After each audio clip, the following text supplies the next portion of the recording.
Kia ora tātou, tēnā tātou I whakawhaitina I runga I tēnei kaupapa o te mātauranga, ngā mihi hoki ki ngā mana whenua o tēnei rohe, o tira kia koutou katoa, ahakoa nōhea koutou I hara mai ki tēnei kaupapa, tēnā koutou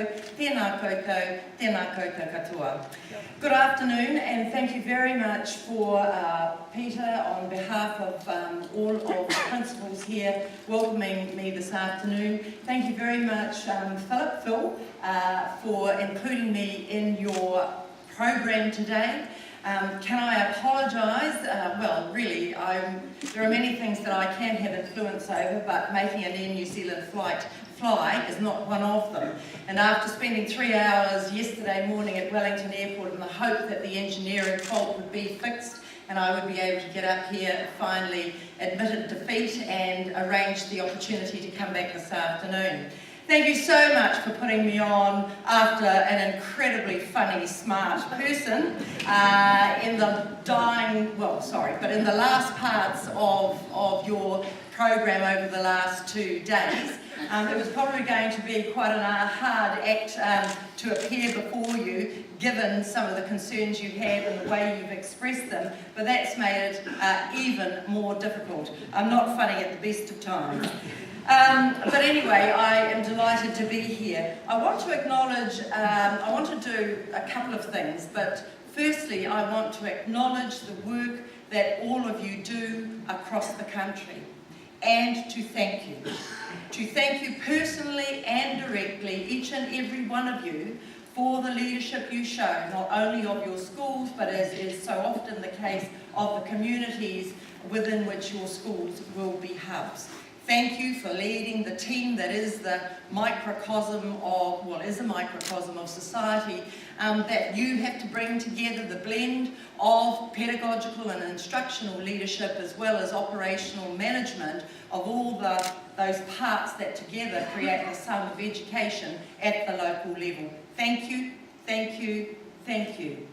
Can I also thank your President, Phil Harding, who is a member of the Cross-Sector Forum, which I established over a year ago, and with the sole aim of focusing on how the different and disparate parts of the education system could be brought together so that we might have a regular conversation about how our different contributions can lead to the raising of achievement, not for 2 out of 5 kids, not for 3 out of 5 kids, not for 4 out of 5, but for every one of our children and young people of this country which has such a platform for quality citizenship, but the access to the full potential of that relies on a good quality education.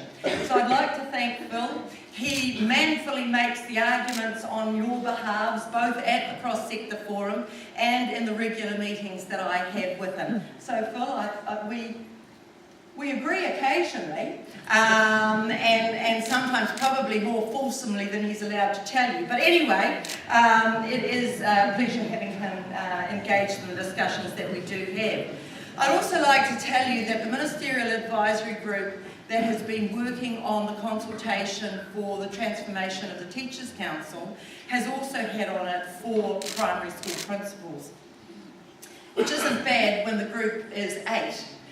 So you will know these people: Peter Simpson, Barbara Alaalatoa, Linda Cooper and Arihia Sterling. All 4 of them have made a very significant contribution to that piece of work. That consultation ends on Sunday. I trust that you all have taken the opportunity to contribute to that process. I'd like to acknowledge a couple of other of your colleagues, Ian Taylor and Barbara Alaalatoa, both of which at different times have joined the New Zealand delegation to the International Summit on the Teaching Profession. Last year in New York, it was, of course, Barbara as a leader practitioner, as well as the then president of the NZEI and the then president of the PPTA. This year, that summit was held again in Amsterdam, and I had the company of Phil, as well as Judith Nowaskowski and Angela Roberts from the PPTA and NZEI, and this time Ian Taylor was the professional leader that rounded out the New Zealand delegation. We were also honoured by the fact that Ian was selected to participate in the panel discussion about teacher appraisal and how that contributes to growing good quality teaching and leadership. So we have had, I think, been well served by members of your profession.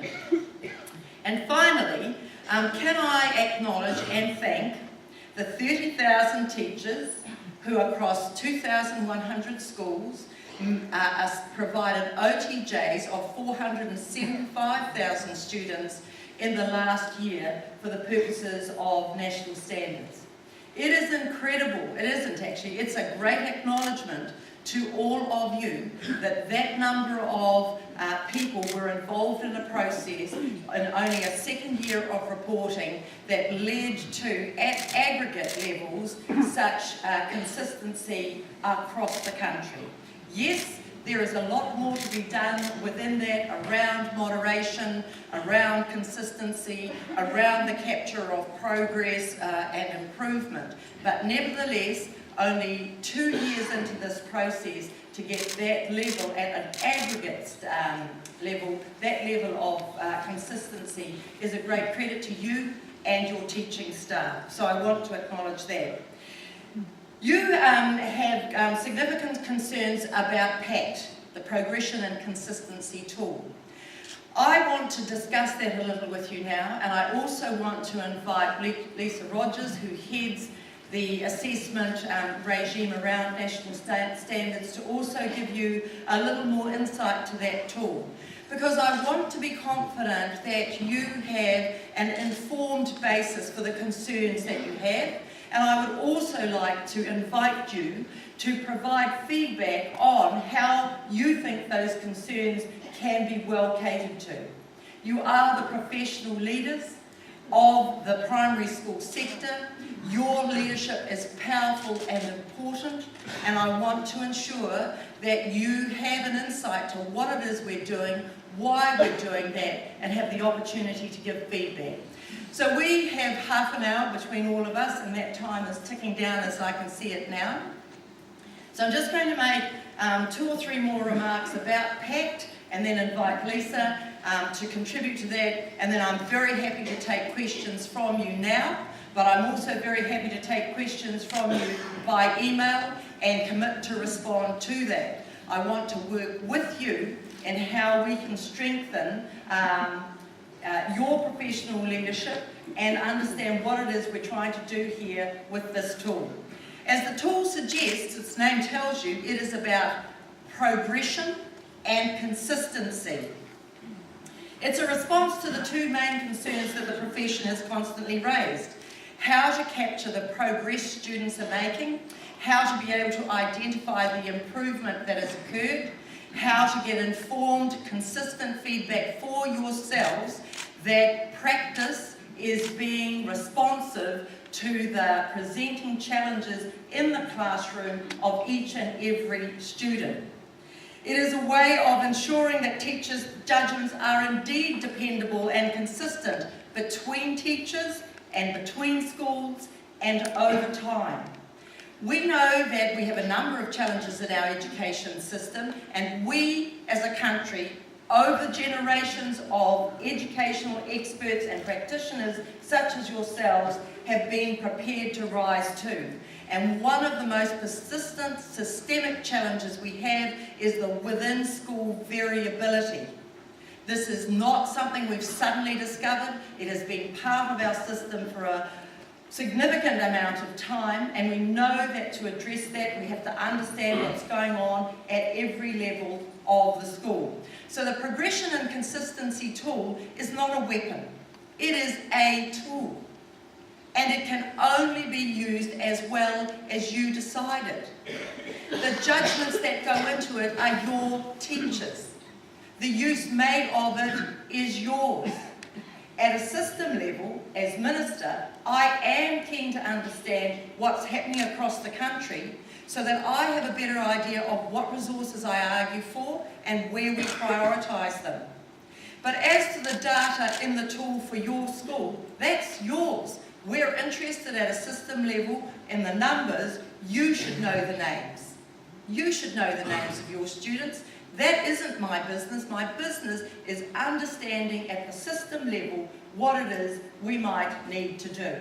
So, I'm going to ask Lisa to join us and just give a very quick summary insight, and then I would be very pleased to take questions from you, as I said, either now, this afternoon, or by email, or by invitation. I would like to be able to work with you on this. Thank you very much. Kia ora.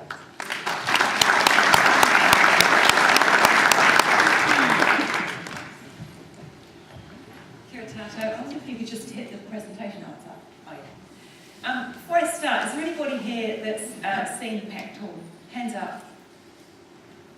A few have. Oh yeah. Anybody here from the advisory group that's part of the team building it? No. Okay, I didn't expect anybody to be. What I'm going to do, I'll quickly run through the tool, and I'm going to run through the kind of the heart or the engine of the tool. As the Minister said, I have been responsible for the initial conception of the tool and getting the money to be able to build the tool. The reason we even embarked on this tool was because we knew that we built a system with a high degree of validity. So when national standards came into place, the actual setting of the standards was relatively easy. The hardest bit was the assessment that sat underneath that.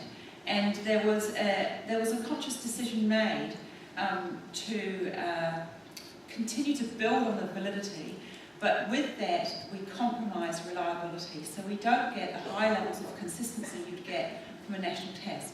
And quite frankly, that's okay for us as a country, it's okay as a system. We've got high degree of consistency as it happens anyway, but we knew we had to work on this. And so hence the progress and consistency tool. So if you just flick over, where's that? Lisa. Yeah. Oh, I can do this.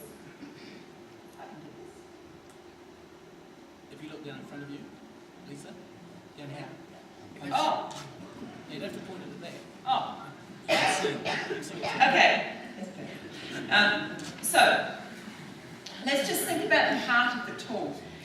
People often, I hear that the national standards will narrow the curriculum into just reading, writing, mathematics. So when we began the development of the PACT tool is all about the whole of the curriculum. So you see, obviously, you'll be aware of the curriculum levels, you've seen them before, and there are yearly articulations. So after 1 year, after 2 years, after 3 years, after 4 years, these are the standards. The standards were set. Now, underneath the standards, you see the crosses underneath the standards? These are the discernible features that children need to be able to understand and know before they move on. And you all know this. So, for example, with mathematics, children need to count forward, they need to count back, they need to skip count, they need to do a variety of things, and these things happen over the progress within the curriculum. You know this. Now, within PACT, the heart of PACT is being able to discern those particular features of learning. Maths, it's easy. Reading, it's not so bad. Writing, it's incredibly hard to work out what the discernible features of learning are.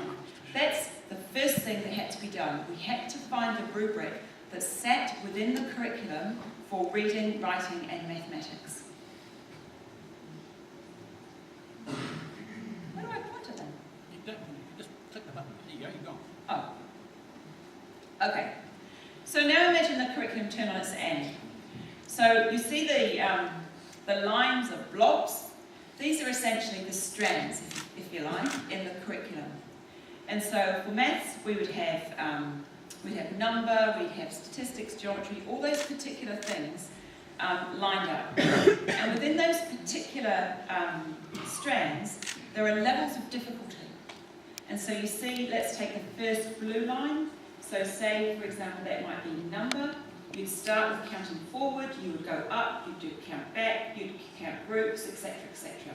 So we've now got the curriculum on its end with a rubric across the top which looks at reading, writing and mathematics and levels of difficulty through the curriculum.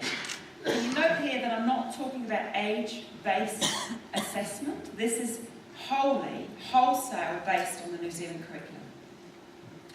What teachers essentially do is they go into PACT and they are asked a series of questions. So they are asked, can a student do something like this? So this one, how many legs do 3 lambs have altogether? And the teacher needs to ask themselves, can that particular student they're thinking about, can that student do that or not? Yes or no? Can they perform mathematical operations which are more complex than that? If they do, up the tool goes, and we'll have another illustration that's presented to the teacher for the teacher to say yes or no to in terms of whether the student can do that. You're familiar with this concept. This is the heart, essentially, of ASTL. ASTL was built in much the same manner, slightly differently, but the same manner. So embedded in the PACT are a series of illustrations. The illustrations exemplify at their heart the discernible features of learning in reading, writing, and mathematics. But actually, the illustrations are illustrations that are across the whole of the curriculum. And so you will see illustrations in there from a science basis or a social science basis, but fundamentally at their heart, it'll be the discernible features of reading, writing, and maths. So there'll be a number of these. The teacher will be asked, can Lisa do this, yes or no? And it will go up through the strands of the curriculum, and it will go up through the level of difficulty through the curriculum. Based on what the teacher says, then see the ticks. So this is what's going on in the heart of the tool. The teacher saying yes or no, yes or no, yes or no, yes or no, and then finally, out will pop for the teacher the likely range, the likely achievement of that particular student based on what the teacher has said. Once we've got that, once the teacher's done that, and of course, and notice that there is no test. There's no test. This is all about what teachers know of their students, and this is about what teachers are putting into this tool. So this is now actual one. So I've shown you the heart of PACT. The heart of PACT is the curriculum. Now these are some of the things that you can get out of PACT. So this is for Robbie. This is Robbie's, one of Robbie's profiles, and this particular one is mathematics. And you can see from mathematics, geometric thinking, Robbie's about halfway up the curriculum, probably about curriculum level 3. The next one along, measurement, he could probably do with a little bit more work in terms of measurement for Robbie. So it tells you really quickly and really simply where Robbie's strengths are and actually where his gaps are. What's the next teaching moment? Look to the right-hand side of the screen and you'll see that there's a little box and whisker plot for Robbie, and it says here that Robbie is at the standard for year 4. Based on what the teacher has said, it's said that Robbie's roughly about at this point. Now, that's the PACT judgment. The teacher then makes the judgment on the basis of what she knows about Robbie, he or she knows about Robbie, and on the basis of what the PACT tool is telling them. It needn't be, it's different, the teacher still makes a judgment. And they needn't necessarily agree with what the PACT tool says, but it actually gives the teacher a backdrop, a kind of consistency. It gives them a sense of actually, given this performance, where would the student sit? Can you see the consistency in this? How the consistency comes out? Yeah. So this is Robbie's progress chart. Ben. In this system, and in fact, in any system in the world, that there is great difficulty in measuring value add. This is an incredibly powerful tool for schools to be able to show actually the value they have added to each individual student. No matter where the student comes in, actually, you are able to demonstrate the progress you have made for that student. So this particular chart speaks for itself. So these are just the box plots on Ben that have been made over time. Of course, with these particular box plots as well, you'll be able to find out really quickly if Ben is on a bit of a go slow. Imagine actually being able to give parents this particular progress chart. Also, in 2015, we want every teacher to have access to this tool because we know that transition is a really big issue. If Ben's previous PACT judgments were in the PACT tool on the Friday, and Ben went to a new school on Monday, that teacher could really readily, quickly, easily find out exactly where Ben is in terms of the New Zealand curriculum. And of course, in terms of the strands within the curriculum. So once we've got all this, you can do it any way you like, really, in terms of the students.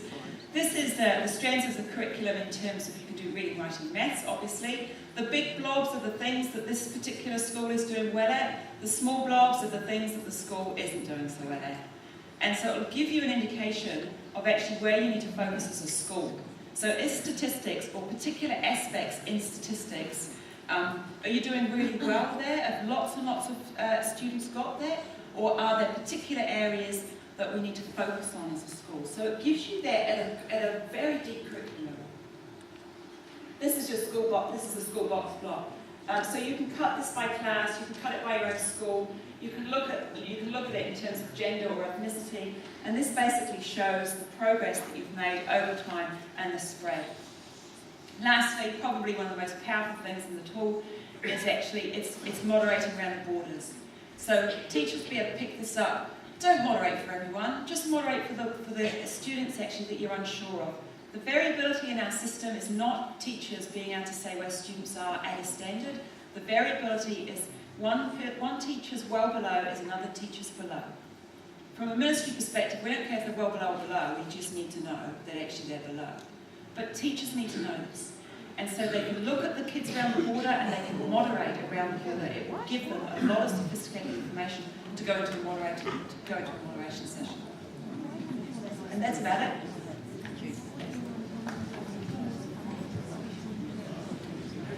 Thank you very much, and thank you, Lisa. We last year published the PI plan, the Public Achievement Information Plan. It set out over the next 5 years what we were trying to do. It reflected the principle that this is one of continuous improvement, that this year would be better than last year, that next year would be better than this year, and how we could together continually improve at all levels. That plan is up on the ministry's website. It has been up since last year. We convened, or at least the Ministry of Education convened, a National Standards Advisory Group and gave us a number of recommendations, which I had planned and still plan to discuss with the cross-sector forum tomorrow. But one of the issues that has consistently been reported to me as an extreme matter of concern for you is that the proposal is that this tool be mandatory in 2015. What the advisory group has recommended is that it not be mandatory, but that it certainly be universally available. Now, this is something that we would have been discussing tomorrow, but to alleviate your concern, I wanted to tell you this afternoon that I'm very happy to take that recommendation. I think that this tool will end up mandating itself. I have confidence from the feedback we have had from the teachers involved in its design and development that this is going to be another example of a New Zealand conceived, developed and delivered world-leading tool. And we know that because we know in other education jurisdictions that commissioning of this kind of tool is just beginning. So it's not going to be compulsory, but it is going to be available. And I think that as your teachers start to use this tool and see that it does not take away OTJs, it simply facilitates them, that it is not simply about data, but about deepening and broadening the understanding of the New Zealand curriculum, that it gives them a real-time management tool of their learning lessons by taking the transaction processes of having to record things and pull them together out of their day, that will give them more time for focusing on raising the quality of teaching and learning. So, as I said, we want to work with you on this. You are the professional leaders of the primary sector. You're a key part of New Zealand's education system. This tool has been designed in response to the concerns that have been raised with us, and it has been designed with teachers actually working in classrooms with real kids. So, thank you for your attention. I promised you I wouldn't be funny, and I have delivered on that. But I hope that you can see how serious we are about this, and I am happy to take questions from anyone who might like to ask any. Thank you.